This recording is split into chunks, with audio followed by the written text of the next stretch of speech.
था ड्यू और उसका मालिक गरीब था। वो इसलिए हर वक्त भूखा और गुस्से में रहता था क्योंकि उसे हर वक्त सेब ही मिलते थे।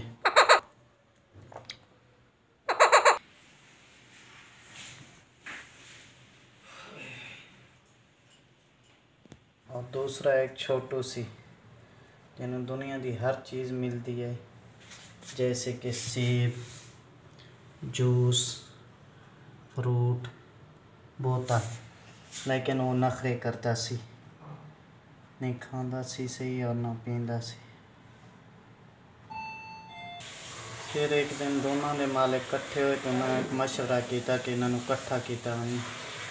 फिर ड्यू भी इत्थे आ गया गुस्से की हालत ते छोटू भी आ गया। फिर ड्यू ने बोतल पी,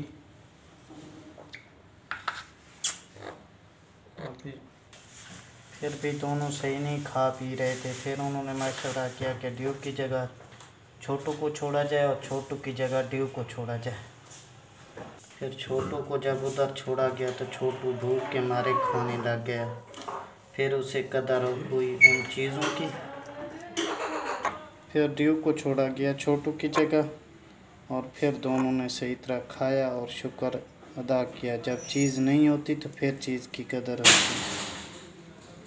उम्मीद करते हैं आज वीडियो थोड़ी चंगी लगी। उसे अगर सारी वीडियो चंगी लगे सारे चैनल जरूर